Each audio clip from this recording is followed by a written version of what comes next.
taking three. Going for the St. Louis now. Oh no! Son of a bitch. You get your two? Yeah. Welcome back to the channel, everyone. Thotgor here, of course, and today we are going to take a look at the Scharnhorst.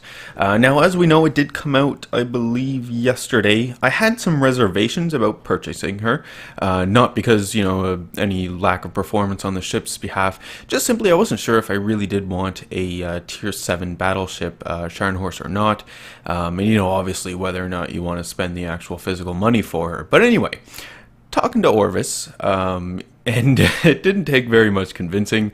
I basically, all he had to say was a few things about it. It's like, yeah, screw it, and I bought it. And I'm pretty happy about it as well.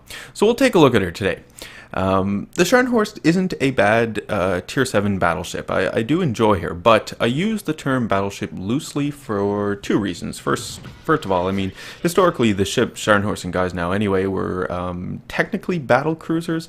A lot of people did refer to them as, or rather a lot of historical references will be made to them, and sometimes it'll be a battleship slash battle cruiser or just simply battleship, but technically they were battle cruisers.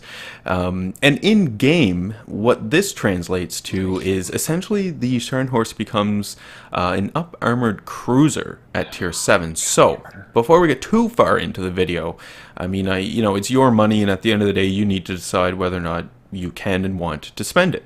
What I would say before getting too far into it is if you enjoy cruiser gameplay, you will enjoy the Scharnhorst. The Scharnhorst essentially plays like a cruiser with pretty decent range. Even German cruisers, I suppose. It's just yeah, she's like a German cruiser, but you can even make comparisons to some of the other cruisers as well with regards to Scharnhorst in game, and obviously I'm really enjoying her. One thing you do need to keep in mind about the Scharnhorst is the guns on the ship. Right now, she does have a great rate of fire, and it does open up the possibility to actually do ammo switches between between your high explosive and your armor piercing, depending on the situation that you're presented with. Now, you do need to keep in mind, obviously, that the German high explosive, is still subject to the German high explosive damage, so there's that going for it, but it can be mitigated against if you choose to put Demolition Expert on the captain. Armor piercing wise, I'm pretty satisfied with it. Now, you're not going to be getting a whole bunch of citadels with the way the Scharnhorst is presented in game as of right now. The guns don't... I mean, they do a lot of damage. With the armor piercing, you will do a lot of damage, but you're just not going to get a lot of citadel hits. But what you can do is really, really, rapidly take down a number of enemy cruisers fairly quickly, I'll say. I mean, keep in mind, too, where the Scharnhorst is so new in game, that there's a lot of Scharnhorsts in battle. I'm sure we've all seen it. It's like when they released Tirpitz for the first time, right? That was ridiculous. But that being said as well, you have a mixed bag of players as well coming back to the game, also, trying out the new ships and whatnot, which is great. It's always good to have new players come back. But it does lend itself into situations where people, who maybe don't have the means to get the Scharnhorst, or who haven't made their minds up about the Scharnhorst yet, would see one in game and immediately start focusing that ship, immediately, trying to get it gone. So there's that. There's that going against it at this point in time. So obviously, I think the Scharnhorst will come into her own in game. I do enjoy her. I don't have any regrets about purchasing her. I did not buy the the most expensive bundle for that extra bit of gold in the flag. Wasn't interested in it. I did buy her fully loaded though, so I got all the module upgrades because it just made sense. And the way I rationalized it as well was, I needed to get another month of premium time anyway, and premium time came with it. It was cheaper to do it this way than it would be to buy the ship and the premium time separate, so yeah, went ahead and did it. Made sense. Made sense. Now, The range on the Scharnhorst is quite nice. I do enjoy it. I think it's about 19 kilometers, 19.9 I believe is what it says down there. So 19.9 kilometers is not a bad range at all, especially if we're thinking of her as a cruiser. I mean, that is some pretty decent range. You don't get into that sort of range with cruisers until you're in the tier 10 level. So, I mean, again, it really has that going for her. Now, obviously, only having 3 turrets is sort of a disadvantage because you don't have the option of sailing straight away from the enemy ships and still being able to provide half of your firepower to the enemies. However, sailing straight on towards enemy ships is a pretty decent option in the Scharnhorst because, you know, she is still technically a battleship. She has fantastic secondary guns on her. Yes. So the secondary guns are not too shabby at all. I mean, we've seen them before on the Tirpitz, right? So essentially we have same sort of configuration in terms of secondary armament as we do, you know, in terms of secondary armament on the Scharnhorst as we do on the Bismarck. Obviously, the Bismarck is going to have more and they're going to be stronger because, you know, you're at a higher tier and a larger battleship. But down here at tier 7, this is pretty damn great because before the introduction of the Scharnhorst, in terms of battleships and secondary armaments, it was really the Nagato who was reigning champion at tier 7, right? Because I mean, the Colorado does have secondary armaments, but they're not really that great. The American battleships don't get too great of secondary armaments up until they get to the North Carolina and then onwards. And then, yeah, they got some bitchin' secondaries going on their battleships. But up until that point, not so much. So we had the Nagato. Now we have the Scharnhorst. The Scharnhorst, you know, definitely does take the cake here with secondary armaments, at least on the surface. I said this. I just said all that, and I can't remember the numbers on the 2. So correct me if I'm wrong. I'm gonna point that out right now. But I believe the Scharnhorst has it over the Nagato. So there's that going for her. So, you know, pretty damn decent. And I don't have any flags. I mean, the first 4 battles I had in the Scharnhorst were pretty much a wash because the first battle I got her very excited. Get into battle. I'm divisions up with the Orvis. You know, we're both in Scharnhorsts. The first thing you asked, did you remember to put your Hindenburg captain on, Thotgor? No, I sure didn't. I just stock captain that they gave me. Did that, yeah. Next, you know, it took me a while to even, well, obviously the next battle, you know, to remember to put the Hindenburg captain on, take her out again, and then forget that I bought the fully loaded package, so I got to go back and put all the modules on her, and it was, yeah. Now you do get the option as well of the fighter plane or the scout, or the fighter plane or the scout plane on the Scharnhorst. I went with the fighter plane. 19.9 kilometers is more than enough range for me to work with. So fighter all the way, because the Scharnhorst doesn't necessarily have that great of anti-air armament. The anti-air armament is fairly lackluster, so the fighter adds to it. Now, to mitigate against the anti-air abilities on the Scharnhorst here, you do have the option of choosing the captain ability. I believe it's the 4th level captain ability, advanced fire controlling on your anti-air gun, something like that. You do have that option of taking it. I don't know if I'm actually going to go for it. I was looking, and it does seem to be one of the more popular choices at the tier 4 captain skill. But yeah, I don't know. I tend to want to go with the survivability one, right, where I get more hit points, and I know that's not too popular either, but anyway, there is that going for the Scharnhorst as well. So I mean, if you wanted the extra range, you do have the option with the spotter plane. I in my, you know, the way I play and intend to play the Scharnhorst, I'm not too interested in extending the range beyond what I have. It's fantastic, you know, excellent. Now, something else that obviously the Scharnhorst does have going for her is the rate of fire. The rate of fire is pretty damn decent. I mean, it is really approaching cruiser levels of rates of fire, right? And on top of that, it kind of does play into the idea again of it being a battle cruiser, right? Well, sort of, I guess. because technically a battle cruiser is considered a battleship that has less armor to provide it a higher top speed. Whereas the Scharnhorst here, what we have in game is what you see historically, the historical version of the Scharnhorst, where we have the triple turrets, right? They never actually did get to upgrade the guns on the Scharnhorst. It was always planned to be done, but it never actually did take place. Now, if we look at the guys now, I think it was a similar situation, but I'd have to go back and look. But anyway, so I mean, we do have a pretty good rate of fire on the Scharnhorst here. I mean, again, approaching cruiser, rates of fire here, and this opens up the possibility of really making good use of your high explosive in the situations that it calls for.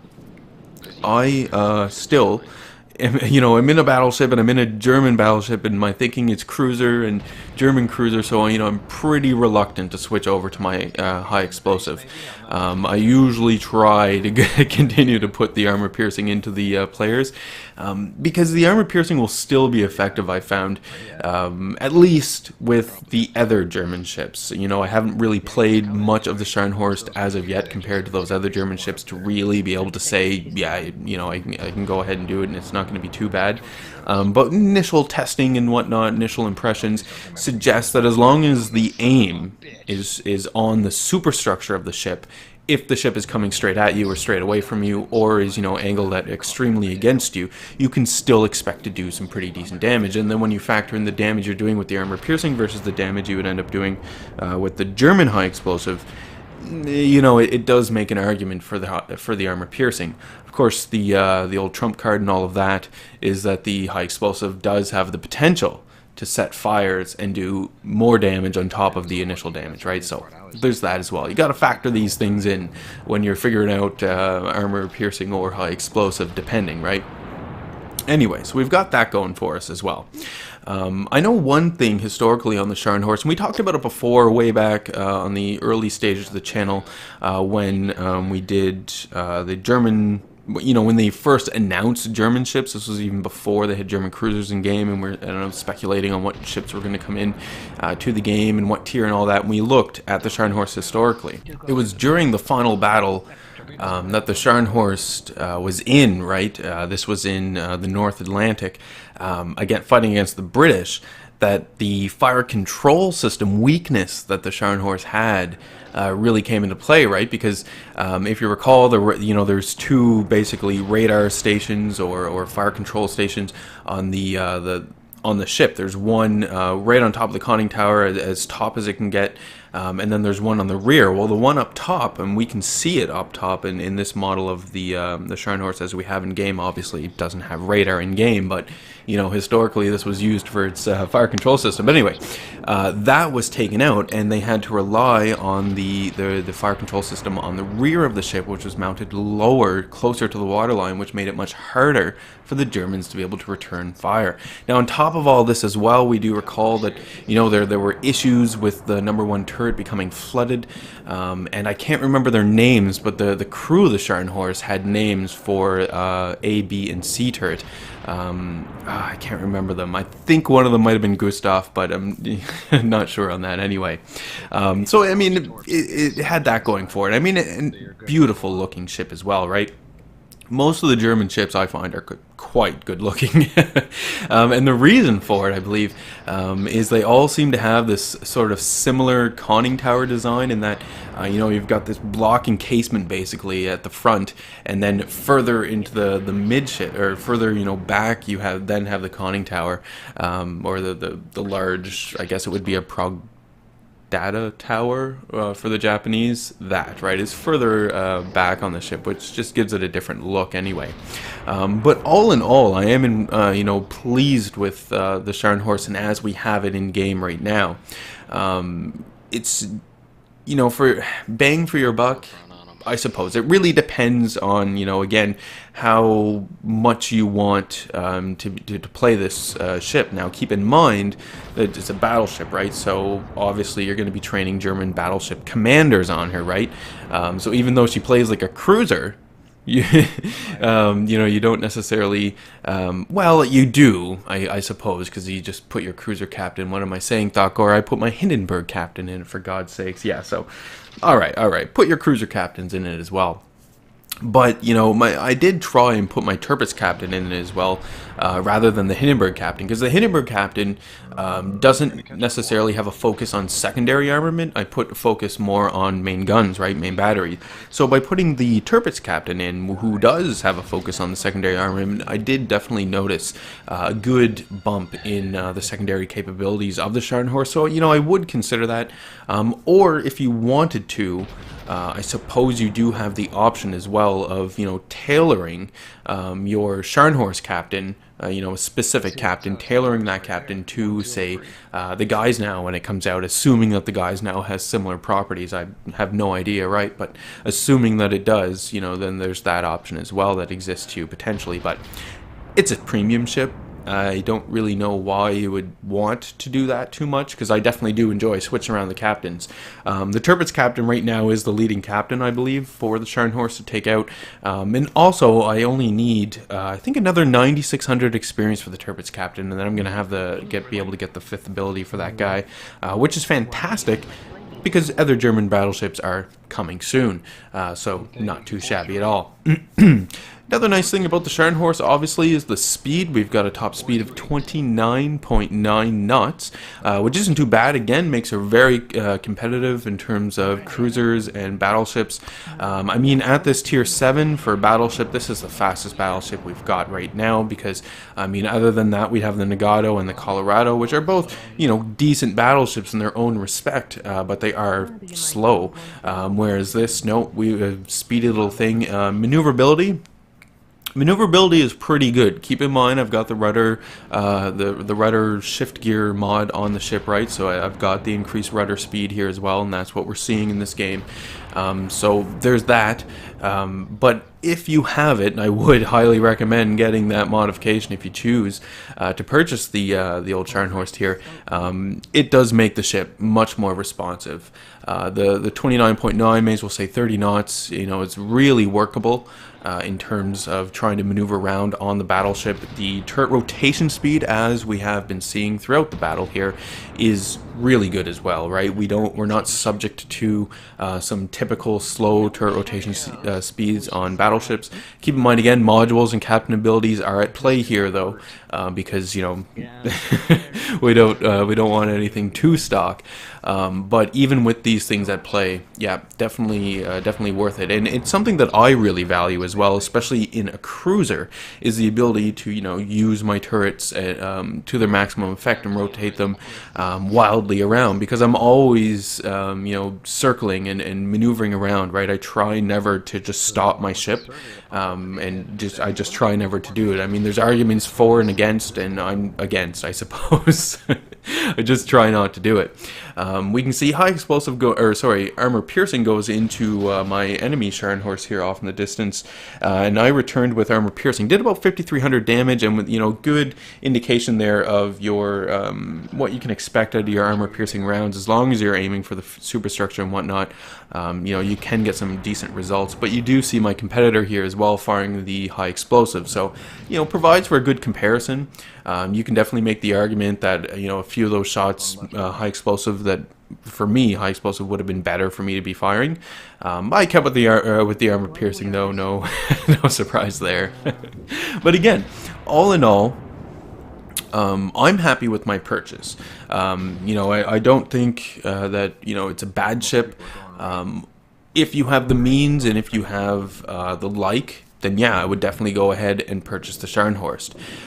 What I would discourage against, I suppose, with the Scharnhorst, is much like I discourage with any premium ship, is for new players to purchase it and take it out.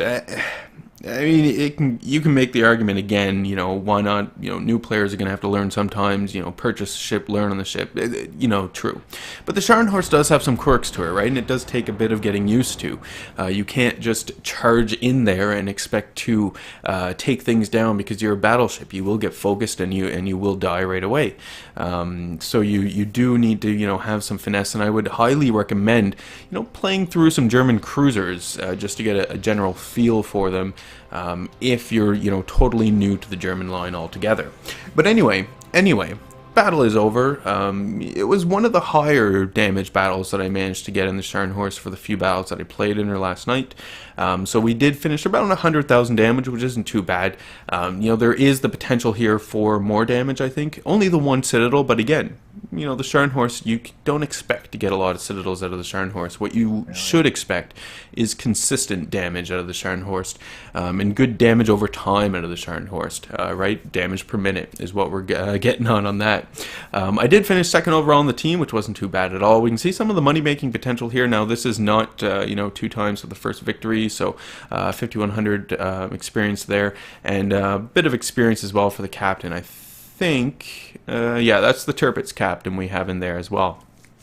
Anyway, do hope you enjoyed the video, and do hope you were able to take something away from the Scharnhorst that you find valuable in helping you determine whether or not you do want to play her, and if you do, or do want to purchase her, and if you do, how to maybe go about playing her. Anyway, look forward to more Scharnhorst videos obviously coming up in the future.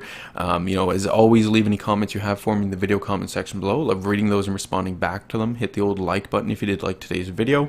Hit subscribe if you're not a subscriber. And as always, I do hope you enjoy the rest of your day.